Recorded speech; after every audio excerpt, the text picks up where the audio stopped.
before we do that, I have a list of UFA players. Yeah. And I've highlighted a few that I think could be interesting for the Leafs at the right price. I'm just going to read them quick because there's a ton of names. Sure.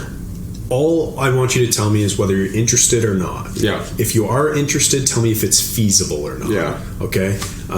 First on the list, Alex Killorn. Yeah, interested. He's a winner. I would say it's feasible, but I do think somebody's going to pay him a lot of money. So, you can try it, but I don't think it's going to happen. Yeah, agreed. I think he'll get too much money. Similar to Palat. I mean, Exactly. even though Palat, I think, was the better player, Killorn will get some money. Yeah.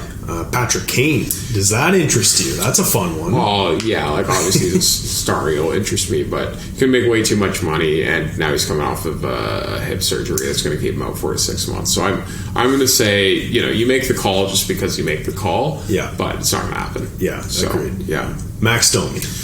Interesting. He's a guy who's been around a lot. I think he's. Yeah, I would be interested if it's the right number. I think he's the type of guy that he would look good on your third line, but he's got to be realistic about what he's worth. He's not the 70-point Max Domi anymore. I think he knows that. He's been on the move every deadline for the last number of years. So yeah, I'd make that call. He looked great in Dallas. I think maybe Dallas tries to keep him. I don't know what they do there, but I feel like he really found his game there. JT Comfer. Yeah, I like JT Comfer. I'd be interested as well. Same type of thing with Alex Killorn. I think he's a guy he's won. Seems like a guy who can play up and down the lineup. A little more responsibility this year in Colorado, but will somebody pay him? I think he's less likely to get paid big numbers than Killorn, but I still think he might be a little bit outside your wheelhouse. Yeah. Okay, Tarasenko. Same. I think somebody will give him a lot of money. I think they don't have room for Tarasenko. Yeah, agreed. I don't even think he fits. No, I don't think he fits, and I don't think he's played amazing the last number of years anyway. So yeah. Thomas Tatar. I think this is an interesting one. Yeah, it's an interesting one. I think he's at an interesting spot because he's a guy who's I think he's more inclined to play in the top 6.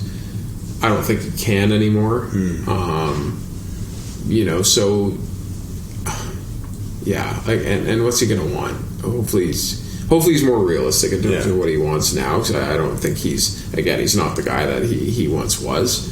I'll be honest, I've never been a huge Thomas Tatar fan. Okay. Yeah. Fair enough. Yeah. Jason Zucker. Yep, I like Jason Zucker. Good player. Brings something a little different. Plays up and down your lineup. Getting up there in age, though, that's the only concern. Getting up there in age, but yeah, good player.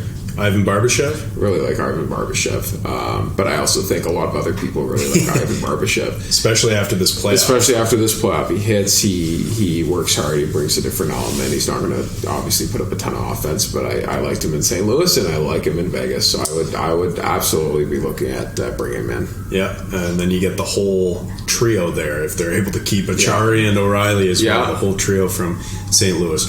Eric Holla, this is a player who Casey really likes in New Jersey. So I think he's a good depth player. I think he was a little bit miscast in Boston, which is an understatement. But yeah, I liked what he brought in New Jersey this year. He's an interesting case because I don't know how much the league values him in terms of is somebody going to give him a lot of money. My suspicion is no. Agreed. So, I think he's a candidate for somebody who should David Kampf walk, who could be your third line center.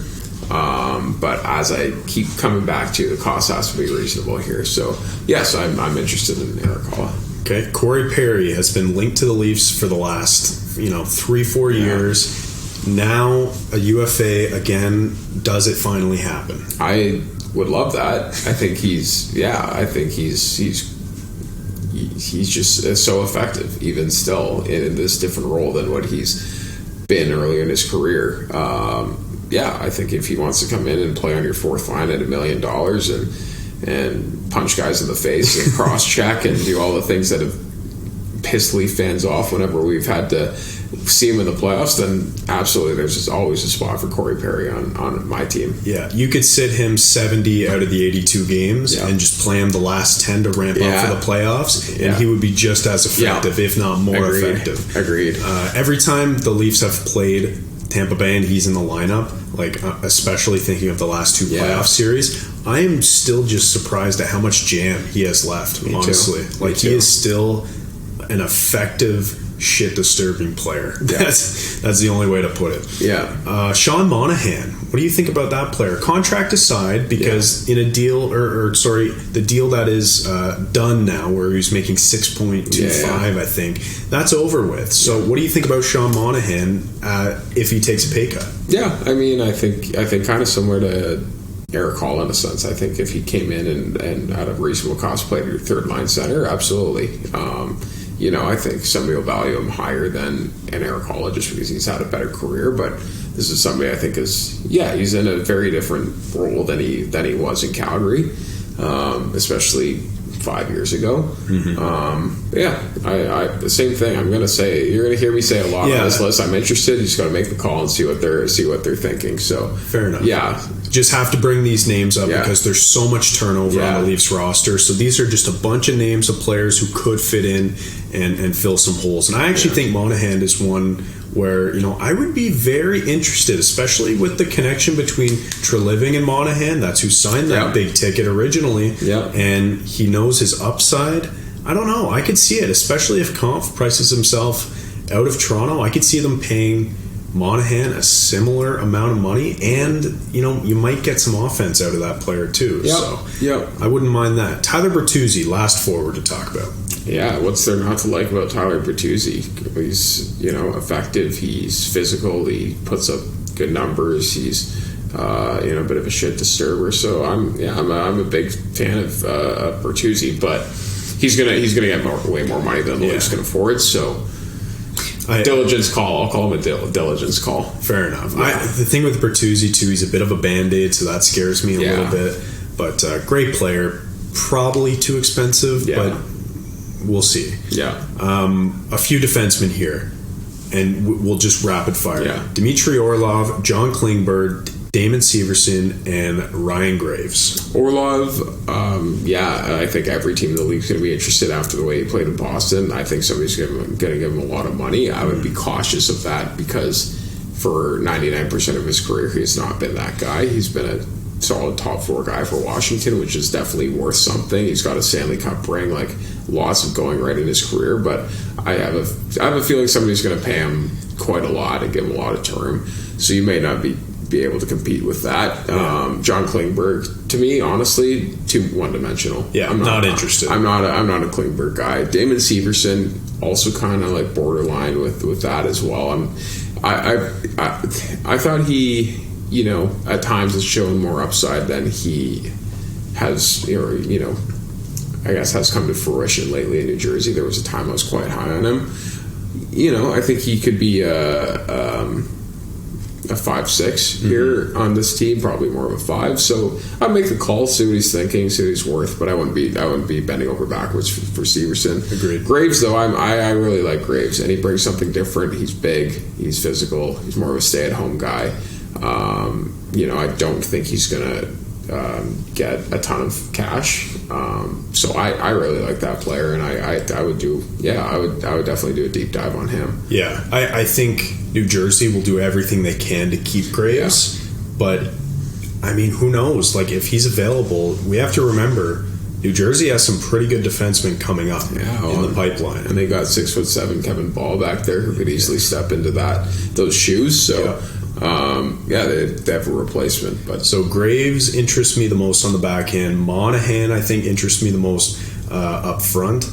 Let's go to goalies. I'm just going to read this list, and these are guys who I identified who I think it would be feasible for the Leafs to make an offer if they can't get something done with Ilya Samsonov, or if they just want some depth at a guy who signs to a cheap number. Sure. So Martin Jones, Tristan Jarry, Jonathan Quick, Philip Gustafson, Freddie Anderson, a reunion, Semyon Varlamov, and Aiden Hill, possible Stanley Cup champion Aiden Hill. What are your thoughts on that list? Anybody there jump off the page to you? I really liked how Philip Gustafson played this year in Minnesota. Took the number one role, even though he didn't play every single game in the playoffs. But I think he's shown a lot of upside. still a lot to prove there, but I think he's the guy that looks like he's trending in the right direction. And that's, especially stands out on this list where there's a lot of veteran guys, a lot of guys who are in the back nine of their career. Yeah. You also have Aiden Hill in there, who obviously is, man of the hour right now, but it's taken him a long time, and still coming into these playoffs was fifth on their depth chart. If you count Robin Leonard in there, at the best fourth. So how are we really going to value him? So I would say Philip Gustafson is the guy that interests me the most. Yeah, I look at a guy like Varlamov as well, who has been consistently pretty good in New York. And the Islanders, they have Sorokin now locked up, and the backup position I don't think is that big of a concern, because Sorokin, you can roll him out for 70 games. So Varlamov is an interesting one. I just don't know if he still has it and how long he would want. So it's a bit of a concern. Yeah, agreed. Yeah, but those are some names I brought up. Any interest in Freddie Anderson reunion? What do you think? Not realistically. No. Yeah. Like, he's fine. Yeah, he's fine. He's a bit of a band-aid. But like, if my choice is keep Samsonov and have Wall back up or bring back Freddie Anderson, I think I'm going with the former. Yeah. Fair enough.